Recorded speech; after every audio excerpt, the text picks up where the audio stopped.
বরিশালের গৌরনদী উপজেলার শরীকল বাটাজোর খালের দুপাশে বৃক্ষরোপণ কর্মসূচির উদ্বোধন করলেন প্রধানমন্ত্রী তারেক রহমান।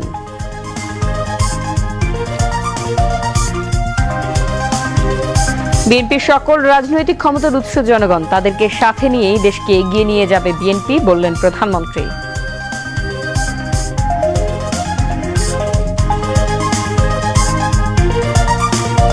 আগামী দিনে দেশের সীমানা ছাড়িয়ে বিশ্বজুড়ে আরও সুনাম, মর্যাদা ও পেশাগত স্বীকৃতি অর্জন করবে সশস্ত্র বাহিনী। বরিশালে সেনাবাহিনীর গ্রীষ্মকালীন প্রশিক্ষণ মহড়া পরিদর্শনকালে আশা প্রকাশ প্রধানমন্ত্রীর। রাঙ্গামাটি ও বান্দরবানে বন্যা পরিস্থিতির কিছুটা উন্নতি। বৃষ্টিতে আজও ঢাকায় জলাবদ্ধতা, ভোগান্তিতে নগরবাসী।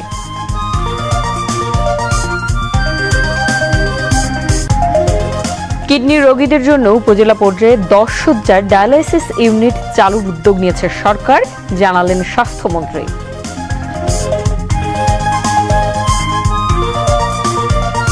থাইল্যান্ডের রাজধানী ব্যাংককে একটি পানশালায় ভয়াবহ অগ্নিকাণ্ড, নিহত অন্তত 27।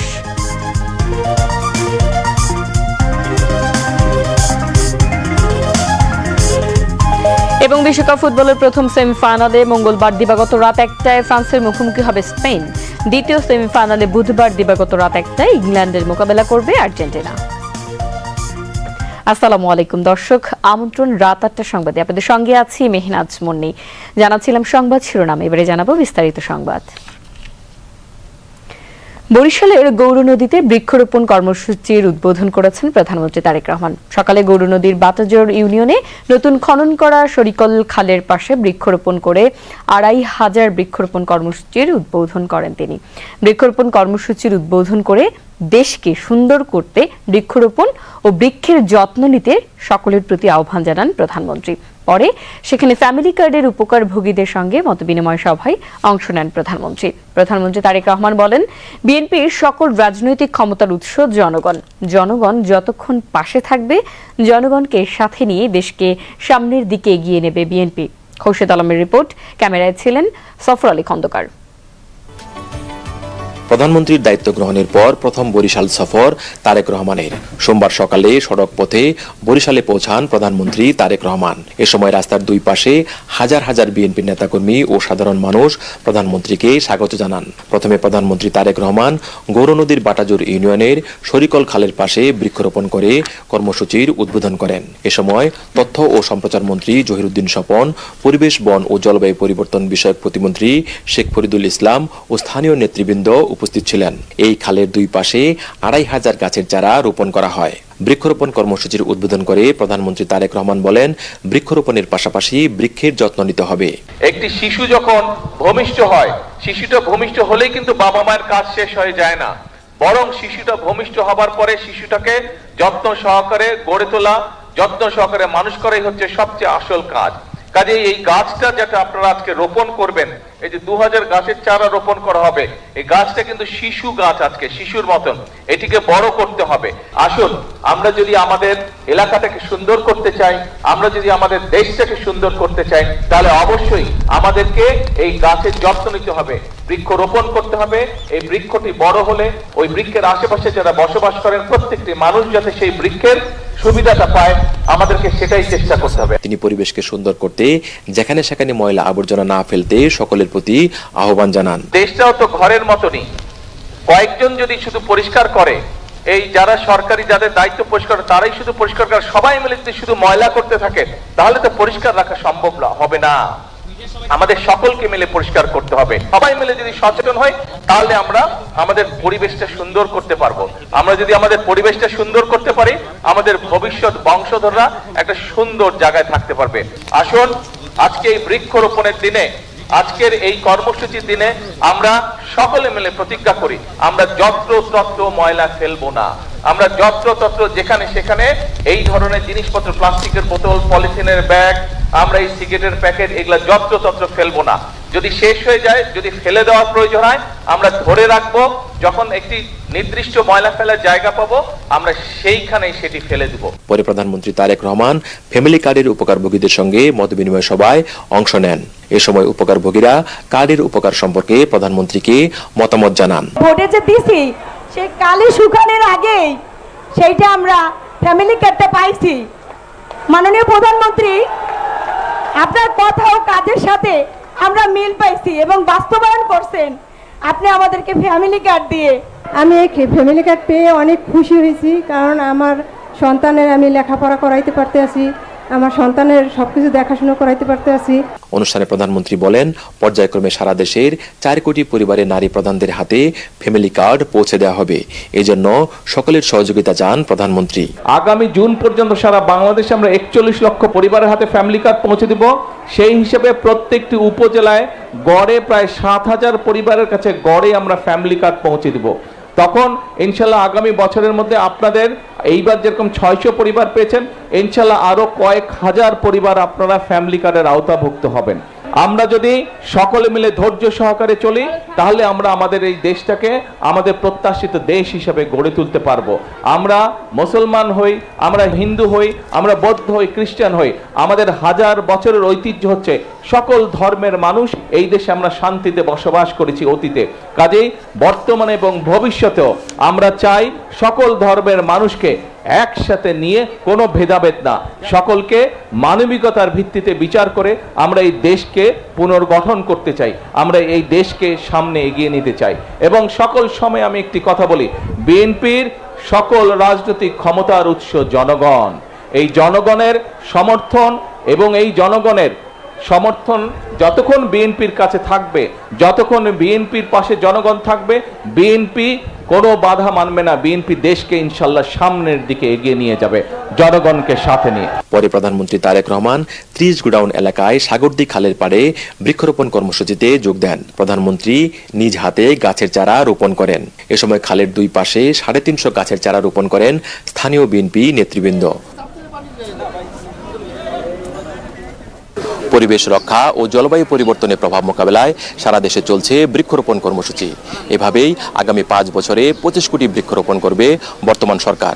শুধু বৃক্ষরোপণ করলেই চলবে না, বৃক্ষের যত্ন নেওয়ারও আহ্বান জানালেন প্রধানমন্ত্রী তারেক রহমান। Khorshed Alam, BTV news, Sagardi, Barishal. প্রধানমন্ত্রী তারেক রহমান বলেছেন, দেশের স্বাধীনতা ও সার্বভৌমত্বের প্রতীক সশস্ত্র বাহিনীর প্রতি জনগণের গভীর আস্থা রয়েছে। তিনি আজ বরিশালের বাবুগঞ্জে বাংলাদেশ সেনাবাহিনীর গ্রীষ্মকালীন প্রশিক্ষণ মহড়া পরিদর্শনকালে একথা বলেন। জাতীয় সংকট মোকাবেলা, দেশের নিরাপত্তা নিশ্চিত করা এবং আইন শৃঙ্খলা রক্ষায় সেনাবাহিনী বারবার পেশাদারিত্ব, সাহসিকতা ও দেশপ্রেমের উজ্জ্বল দৃষ্টান্ত স্থাপন করেছে। সশস্ত্র বাহিনী আগামী দিনে দেশের সীমানা ছাড়িয়ে বিশ্বজুড়ে আরও সুনাম, মর্যাদা ও পেশাগত স্বীকৃতি অর্জন করবে বলে আশাবাদ ব্যক্ত করেন প্রধানমন্ত্রী। শামসুল আলমের রিপোর্ট, ক্যামেরায় ছিলেন মোহাম্মদ মনিরুজ্জামান। সোমবার বরিশালের বাবুগঞ্জ উপজেলার পূর্ব রহমতপুর এলাকায় বাংলাদেশ সেনাবাহিনীর গ্রীষ্মকালীন প্রশিক্ষণ মহড়া স্থলে পৌঁছান প্রধানমন্ত্রী তারেক রহমান। এ সময় তিনি পায়ে হেঁটে বিস্তীর্ণ জঙ্গল জুড়ে সেনা সদস্যদের বিভিন্ন প্রশিক্ষণ কার্যক্রম ও যুদ্ধকালীন প্রস্তুতি পরিদর্শন করেন। মহড়া চলাকালে প্রধানমন্ত্রী তারেক রহমান দুর্গম ও ঘন জঙ্গলের ভেতরে সেনা সদস্যদের অবস্থান গ্রহণ, চলাচল এবং বাস্তব যুদ্ধ পরিস্থিতির উপযোগী বিভিন্ন কার্যক্রম পর্যবেক্ষণ করেন। এ সময় দায়িত্বপ্রাপ্ত সেনা কর্মকর্তারা তাকে মহড়ার বিভিন্ন দিক এবং সেনা সদস্যদের কৌশলগত প্রস্তুতি সম্পর্কে অবহিত করেন। প্রধানমন্ত্রী এ সময় শত্রুপক্ষের ড্রোন শনাক্ত ও প্রতিরোধে ব্যবহৃত অ্যান্টি ড্রোন মাল্টিব্যারেল সিস্টেমের কার্যক্রম প্রত্যক্ষ করেন। সংশ্লিষ্ট সেনা কর্মকর্তারা তাকে এই প্রতিরক্ষা ব্যবস্থার কার্যপদ্ধতি ও যুদ্ধক্ষেত্রে এর ব্যবহার সম্পর্কে ধারণা দেন। পরিদর্শনকালে প্রধানমন্ত্রী সেনা সদস্যদের সঙ্গে আন্তরিকভাবে মিশে যান। তিনি জঙ্গলের ভেতরে দায়িত্ব পালনরত সেনা সদস্যদের কাছে গিয়ে তাদের খোঁজখবর নেন এবং নিষ্ঠা ও পেশাদারিত্বের সঙ্গে দায়িত্ব পালনে উৎসাহ প্রদান করেন। এক পর্যায়ে তিনি সেনা সদস্যদের সঙ্গে মাটিতে বসে কিছু সময় কাটান এবং তাদের প্রশিক্ষণ, দায়িত্ব ও মাঠ পর্যায়ের অভিজ্ঞতার কথা শোনেন। মহড়ায় অংশগ্রহণকারী সেনা সদস্যদের জন্য যুদ্ধক্ষেত্রের পরিবেশে তাৎক্ষণিকভাবে প্রস্তুত করা খাবারও গ্রহণ করেন প্রধানমন্ত্রী। কৌটার মধ্যে মোম জ্বালিয়ে তৈরি আগুনে রান্না করা সাদা ভাত, ডাল, আলু ভর্তা, চিংড়ি মাছ ও ডিমের তরকারি পরিবেশন করা হয় প্রধানমন্ত্রীকে। পরে সেনা সদস্যদের উদ্দেশ্যে দিক নির্দেশনামূলক বক্তব্যে প্রধানমন্ত্রী তারেক রহমান বলেন, দেশের স্বাধীনতা ও সার্বভৌমত্বের প্রতীক সশস্ত্র বাহিনীর প্রতি জনগণের রয়েছে গভীর আস্থা। বাংলাদেশের মানুষ কিন্তু বাংলাদেশের সশস্ত্র বাহিনীকে নিয়ে সবসময় গর্ববোধ করে। বাংলাদেশের সশস্ত্র বাহিনীকে বাংলাদেশের মানুষ স্বাধীনতা এবং সার্বভৌমত্বের প্রতীক হিসাবে বিবেচনা করে। সেনাবাহিনীর একটি মূল বিষয় হচ্ছে প্রশিক্ষণ, আরেকটি মূল বিষয় হচ্ছে চেইন অফ কমান্ড। এটি আমাদেরকে, কারণ ডিসিপ্লিন রক্ষা করতে হলে অবশ্যই চেইন অফ কমান্ড আমাদেরকে মানতে হবে। এই দুটোইকে যদি আমরা এক করতে পারি, তাহলেই একই সাথে টেকনোলজির যদি ইনপুট আমরা দিতে পারি, তাহলেই আমরা একটি শক্তিশালী সেনাবাহিনী গড়ে তুলতে সক্ষম হব ইনশাআল্লাহ। সশস্ত্র বাহিনীকে আমরা ধীরে ধীরে পর্যায়ক্রমিকভাবে আমরা একটি শক্তিশালী বাহিনী হিসেবে করতে চাই। সশস্ত্র বাহিনী আগামী দিনে দেশের সীমানা ছাড়িয়ে বিশ্বজুড়ে আরও সুনাম, মর্যাদা ও পেশাগত স্বীকৃতি অর্জন করবে এমন আশাবাদ প্রধানমন্ত্রীর। বলেন, সশস্ত্র বাহিনীর সক্ষমতা, আধুনিকায়ন এবং সুনাম বৃদ্ধির জন্য সরকার প্রয়োজনীয় সব ধরনের সহযোগিতা প্রদান করবে। বর্তমানে পৃথিবীতে আজকে থেকে 20 বছর, 25 বছর বা 30 বছর আগে যুদ্ধের ধরন যেমন ছিল, এখন যুদ্ধের ধরন পাল্টে গিয়েছে। আমরা চাই আমাদের যেটা লক্ষ্য, আমরা যেটা আশা করি, আমরা যেটা চিন্তা করি, সেটা হচ্ছে যে ইনশাল্লাহ ভবিষ্যতে একদিন বাংলাদেশের সেনাবাহিনীর প্রশিক্ষণ বলুন, বাংলাদেশের সেনাবাহিনীর আর্ট বলুন, বাংলাদেশ সেনাবাহিনীর এক্সপার্টিস বলুন, সব নিয়ে পৃথিবীর বিভিন্ন বড় বড় জায়গায় আলোচনা হবে। তারা গর্ব ভরে বা তারা কেউ কেউ হয়তো হিংসার দৃষ্টিতেও বাংলাদেশ সেনাবাহিনীকে কথা বলবে। আমরা সেই দিনের অপেক্ষা করছি। এ সময় উপস্থিত ছিলেন তথ্য ও সম্প্রচার মন্ত্রী জহিরুদ্দিন স্বপন, প্রধানমন্ত্রীর প্রতিরক্ষা বিষয়ক উপদেষ্টা ব্রিগেডিয়ার জেনারেল অবসরপ্রাপ্ত ডক্টর AKM শামসুল ইসলাম, সেনাবাহিনী প্রধান জেনারেল ওয়াকারুজ্জামান, প্রধানমন্ত্রীর সামরিক সচিব মেজর জেনারেল আবুল হাসনাত মোহাম্মদ তারিক এবং বাংলাদেশ সেনাবাহিনীর ঊর্ধ্বতন কর্মকর্তারা।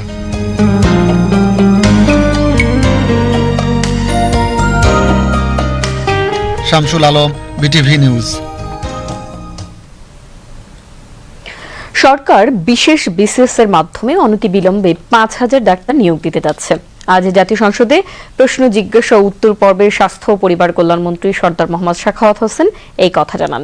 এর আগে আজ বিকেলে ডেপুটি স্পিকার ব্যারিস্টার কায়সার কামালের সভাপতিত্বে সংসদে বৈঠক শুরু হয়। প্রশ্ন জিজ্ঞাসা ও উত্তর পর্বে স্বাস্থ্যমন্ত্রী জানান, সরকার সীমিত সম্পদের ভিত্তিতে সকল হাসপাতালকে উন্নত করার চেষ্টা করছে। তিনি জানান, শহীদ রাষ্ট্রপতি জিয়াউর রহমান ক্ষমতা গ্রহণের পর বিভিন্ন উপজেলায় 31 শয্যা বিশিষ্ট হাসপাতাল নির্মাণের উদ্যোগ গ্রহণ করেন। পরবর্তীতে বেগম খালেদা জিয়া ক্ষমতায় এসে 31 শয্যা বিশিষ্ট হাসপাতালগুলোকে 50 শয্যায় উন্নীত করেন।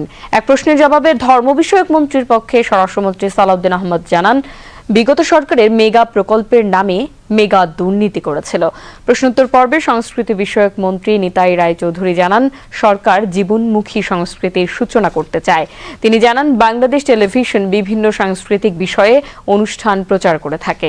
এক প্রশ্নের জবাবে নৌ পরিবহন মন্ত্রী শেখ রবিউল আলম জানান, সারা বছর নৌযান চলাচল নিশ্চিতে দেশের সকল গুরুত্বপূর্ণ নৌপথে আধুনিক নেভিগেশন ব্যবস্থা চালু হয়েছে।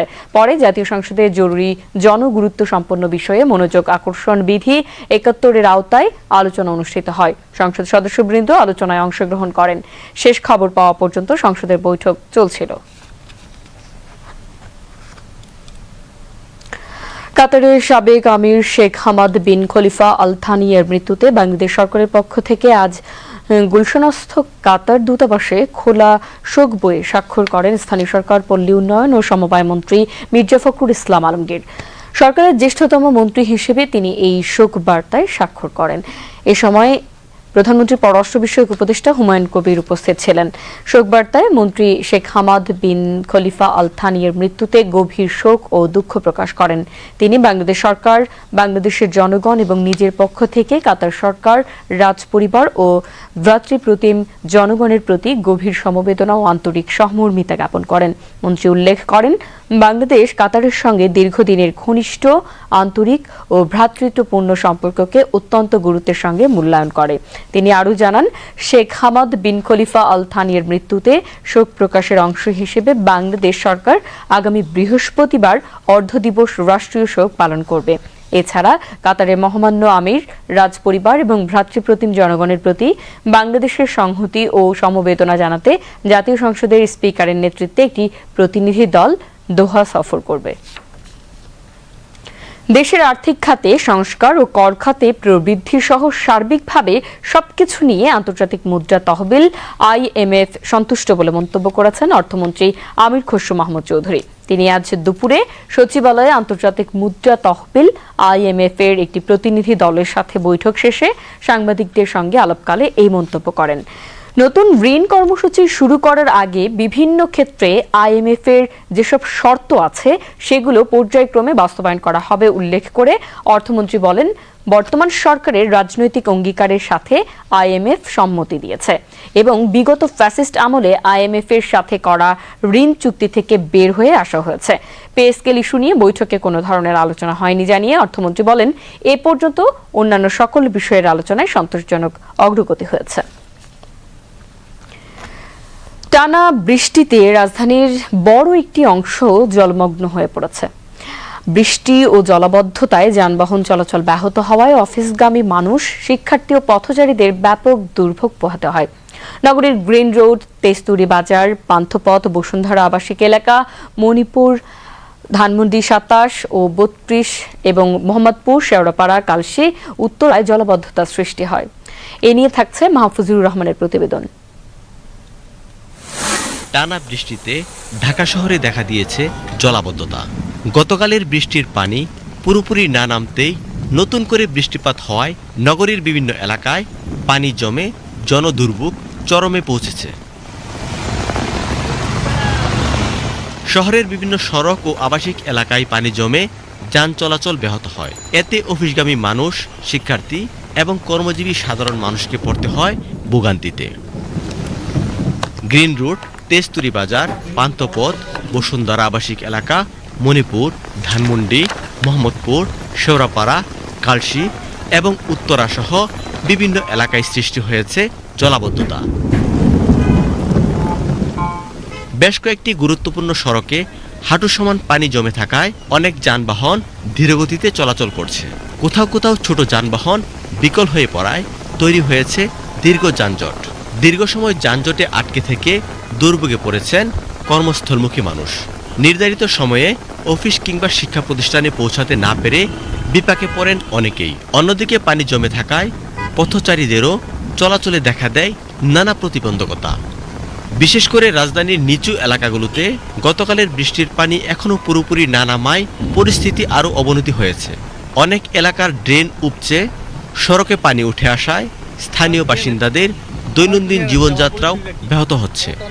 এদিকে জলাবদ্ধতা নিরসনে সিটি কর্পোরেশনের পরিচ্ছন্নতা কর্মী ও সংশ্লিষ্ট বিভাগগুলো ড্রেন এবং পানি নিষ্কাশন ব্যবস্থার বিভিন্ন স্থানে কাজ চালিয়ে যাচ্ছে। কোথাও কোথাও পাম্পের মাধ্যমে পানি অপসারণের উদ্যোগ নেওয়া হয়েছে। এদিকে ঢাকা বিশ্ববিদ্যালয়ের বেশ কয়েকটি হলের বন্যা পরিস্থিতি পরিদর্শন করেছেন ঢাকা দক্ষিণ সিটি কর্পোরেশনের প্রশাসক আব্দুস সালাম। এ সময় তিনি শহরের পানি নিষ্কাশনে দ্রুত পদক্ষেপ নেওয়ার কথা জানান। তো আমরা বিশ্বাস করি এইবারে বর্ষায় কিছুটা ভোগান্তি হলেও আগামী বর্ষায় আমাদের এলাকার আমাদের মেয়েরা, বোনরা যারা আছেন, এই এলাকার জনগণ যারা আছেন, তাদের অন্তত এই ভোগান্তি থেকে আমরা রক্ষা করতে সক্ষম হব। শুধু তাৎক্ষণিক পানি অপসারণ নয়, দীর্ঘমেয়াদে কার্যকর ড্রেনেজ ব্যবস্থা, খাল পুনরুদ্ধার এবং জল প্রবাহের স্বাভাবিক পথ নিশ্চিত করা গেলে রাজধানীর জলাবদ্ধতার সমস্যার টেকসই সমাধান সম্ভব বলে মনে করেন সংশ্লিষ্টরা। Mahfuzur Rahman, BTV news, Dhaka. টানা বর্ষণে চট্টগ্রামের সবচেয়ে ক্ষতিগ্রস্ত সাতকানিয়া, লোহাগাড়া, বাঁশখালী, পটিয়া, চন্দনাই সহ বৃহত্তর চট্টগ্রামের কক্সবাজার ও পার্বত্য জেলা বান্দরবান। আজ সাতকানিয়ায় বন্যা দুর্গত এলাকা পরিদর্শনে যান বিদ্যুৎ ও জ্বালানি প্রতিমন্ত্রী অনিন্দ ইসলাম অমিত।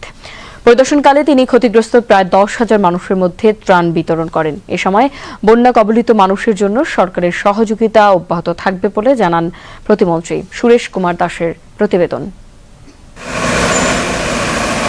আজ চট্টগ্রামের সাতকানিয়া উপজেলার বন্যা প্লাবিত এলাকার প্রায় 10,000 মানুষের মধ্যে ত্রাণ বিতরণ করেন বিদ্যুৎ ও জ্বালানি প্রতিমন্ত্রী অনিন্দ ইসলাম অমিত। বেলা 11:30টায় তিনি সাতকানিয়া উপজেলায় ত্রাণ বিতরণ কার্যক্রম শুরু করেন।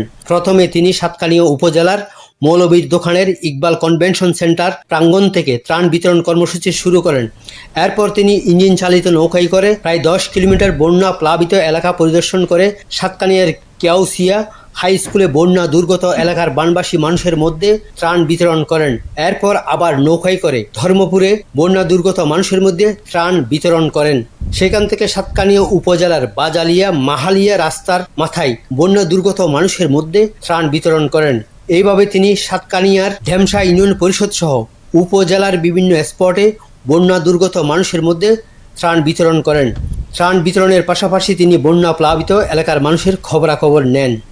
এ সময় তিনি বলেন, সাতকানিয়া সহ দেশের বন্যা প্লাবিত মানুষের জন্য সরকারি সহযোগিতা অব্যাহত থাকবে। বন্যা পরবর্তীতে মানুষের পুনর্বাসনের জন্য প্রয়োজনীয় সকল ধরনের সহযোগিতা করবে সরকার। এখানে 17টা ইউনিয়নের মধ্যে প্রায় 117টা ওয়ার্ড আমাদের বিবেচনায় গত পরশু রাতে অনেক বেশি ক্ষতিগ্রস্ত ছিল। এই মুহূর্তে আসলে আমাদের মূল ফোকাস হচ্ছে রিলিফ অ্যান্ড রেস্কিউ অপারেশন। আমরা দুর্গত মানুষকে উদ্ধার করতে চাই এবং আমরা তাদের মুখে খাবার পৌঁছে দিতে চাই। এতে স্থানীয় সংসদ সদস্য জসিমউদ্দিন আহমদ তার নির্বাচনী এলাকার বন্যা দুর্গত মানুষের কষ্ট ও সরকারি সহযোগিতার চিত্র তুলে ধরেন।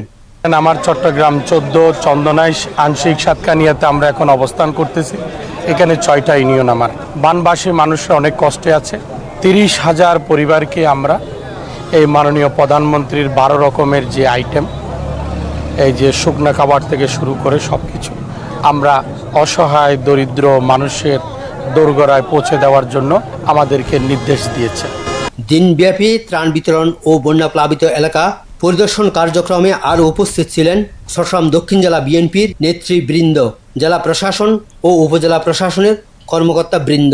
বন্যা কবলিত মানুষদের মধ্যে শুকনো খাবার সহ প্রতি বস্তায় 12 পদের খাদ্যপণ্য বিতরণ করা হয়।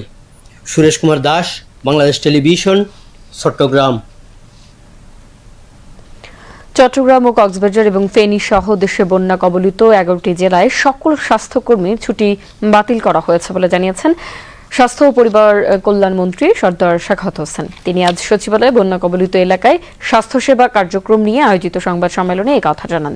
চিকিৎসকদের কর্মস্থলে উপস্থিতি নিশ্চিত করতে 11 জেলায় সব স্বাস্থ্যকর্মীর ছুটি বাতিল করা হয়েছে উল্লেখ করে স্বাস্থ্যমন্ত্রী বলেন, দুর্গত জেলাগুলোতে স্বাস্থ্যসেবা নিশ্চিত করতে সরকারের পক্ষ থেকে 3 স্তরের বিশেষ ব্যবস্থা গ্রহণ করা হয়েছে।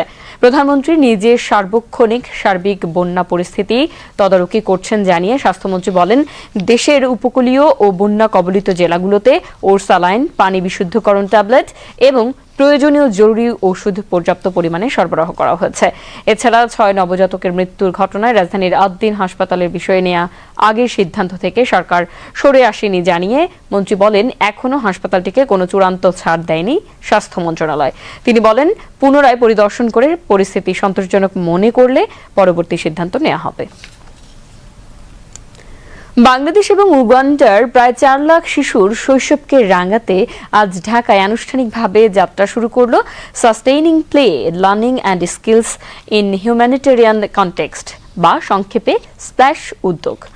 মানবিক সংকটে ক্ষতিগ্রস্ত শিশুদের নিরাপদ ও খেলাভিত্তিক শিক্ষার আলো ছড়াতে এই নতুন আশার আলো নিয়ে এলো ব্র্যাক এবং লোগো ফাউন্ডেশন। অনুষ্ঠানে স্বাস্থ্যমন্ত্রী সর্দার মোহাম্মদ সাখাওয়াত হোসেন বলেন, সাধারণ মানুষের দোরগোড়ায় স্বাস্থ্যসেবা পৌঁছাতে দেশের সব উপজেলা হাসপাতালে প্যাথোলজিক্যাল ল্যাব স্থাপন করার পাশাপাশি কিডনি রোগীদের জন্য উপজেলা পর্যায়ে 10,000 ডায়ালাইসিস ইউনিট চালুর উদ্যোগ নিয়েছে সরকার। মন্ত্রী বলেন, অপ্রয়োজনীয় সিজারের কারণে নবজাতকরা মায়ের শাল দুধ থেকে বঞ্চিত হচ্ছে উল্লেখ করে স্বাস্থ্যমন্ত্রী বলেন, সিজারিয়ান সেকশন কমিয়ে নর্মাল ডেলিভারি বাড়ানোর উপর জোর দেওয়া হচ্ছে।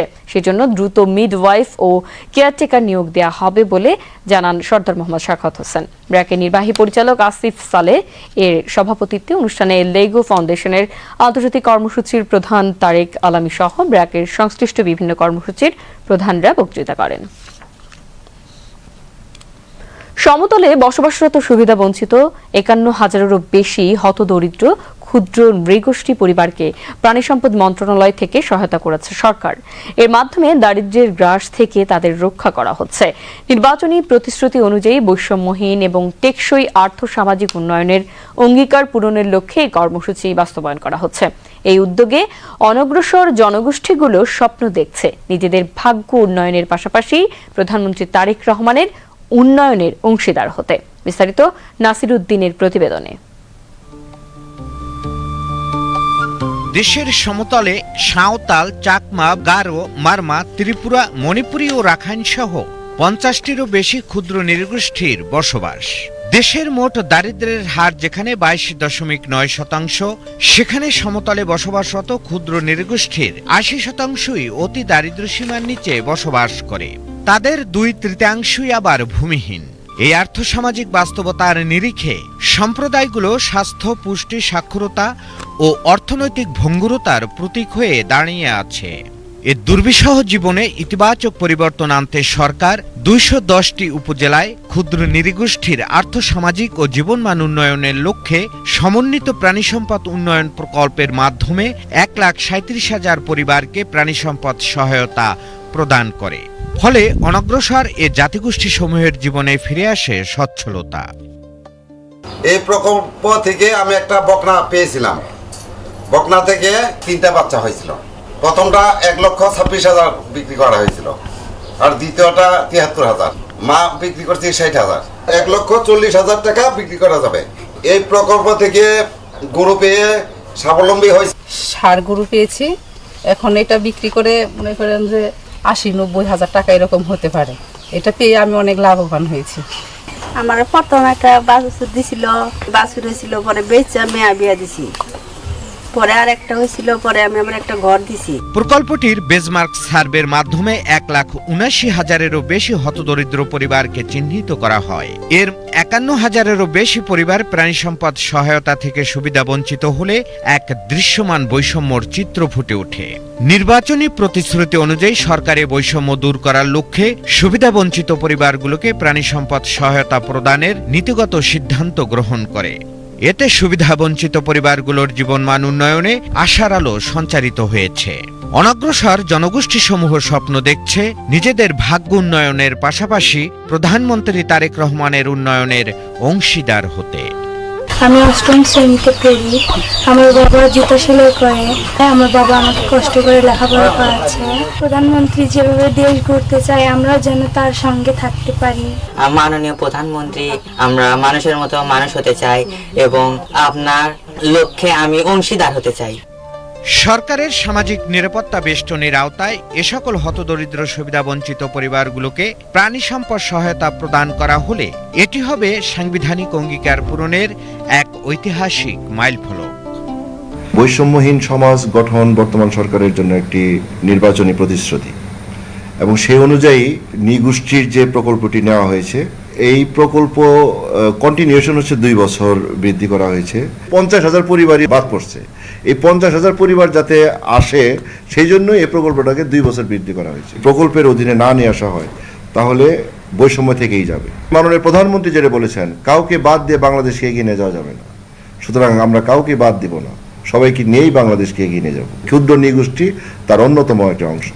তাদেরকে ডেভেলপ করব, তাদেরকে নিয়েই আমরা এগিয়ে যাব। সমাজের একটি শ্রেণীর উন্নয়ন বাদ দিয়ে দেশের সামগ্রিক উন্নয়ন করা সম্ভব নয়।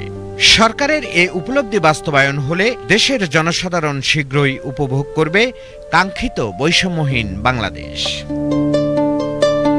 Nasiruddin, BTV news, Dhaka. দর্শক, এবারে আন্তর্জাতিক সংবাদ।